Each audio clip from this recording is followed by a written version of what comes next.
Hey everyone, this is Derrick Broze of the Conscious Resistance Network. I'm here at the Libertarian National Convention in DC with Gabriel Shipton, the brother of Julian Assange. Good to meet you. Good to meet you too, Derrick. I just heard you give a really passionate speech downstairs, and I don't want to take up too much of your time, but we did just have an update this week with Julian's situation. Could you share a little bit about that? How what's the next step, and what was the results?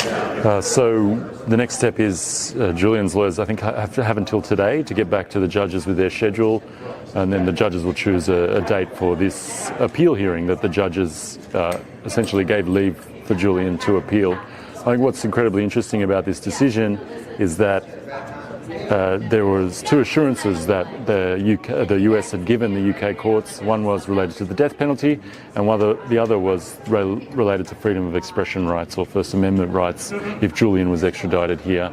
Now, the assurance given on the First Amendment rights, the judges found was not adequate, and so this really sets up a hearing that is all going to be about freedom of expression in the United Kingdom, and about how the US DOJ is using its espionage laws to reach into the United Kingdom and suppress freedom of expression there. So the judges, I think, for the first time really expressed acknowledged the gravity of their decision, not just for Julian, but for how it's going to affect everybody in the United Kingdom. And I mean, obviously, taking the death penalty, or at least the guarantee right now, or the promise that the death penalty is not on the table, is a big step as well, right?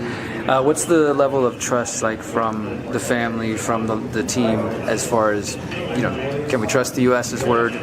Look, do end up no. I mean, it's always going to be.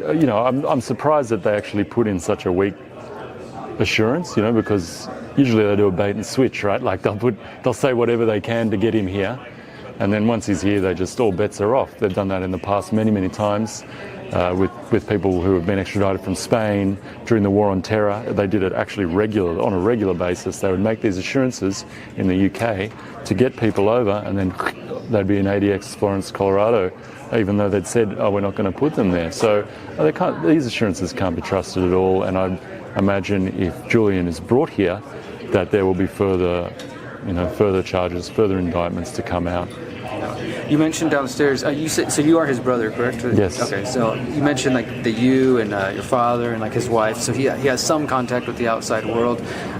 Just in general, for people at home, with everything going on, with you guys keeping him informed of the situation, I mean, what are his spirits like? Obviously, he's been through hell, so he's been through a lot. But is he, generally speaking, kind of holding on to some hope here? Does he have any hope in the Yeah, I think obviously he's pleased that they've got this appeal and that he's not getting extradited.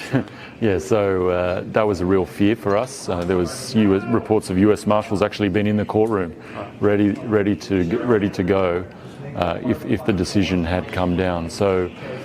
He's relieved that he's not on a plane, on the way to the Eastern District of Virginia. I think hope's a funny thing. I think it's like a bit of a passive word, and I think, but I think we're always reporting about all the people that we meet, some of his old friends, all the people that are out there that are taking actions, doing things. And I think, that gives him some faith that he will get out eventually. That he has not been forgotten at the exactly. least, right? The world hasn't forgotten. So now the actual appeal process begins. They're allowed to move forward with that. Do we have any idea of a timeline of how long that could take? Are we talking months, years? Yeah, so I imagine it'll be before the summer. Yeah, so before the August break, in the next few months. I think they're trying to move it along quite quickly now.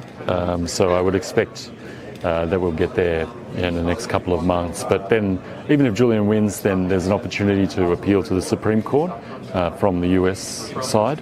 So prosecutors can appeal to the Supreme Court. So, by that time, the whole legal process is over in the UK again. I imagine you're looking at next year. And I think that sort of suits the status quo in that the Biden administration and the DOJ, who are under extreme amount of political pressure at the moment for what's happening domestically, they don't want a huge freedom of expression, freedom of speech case here.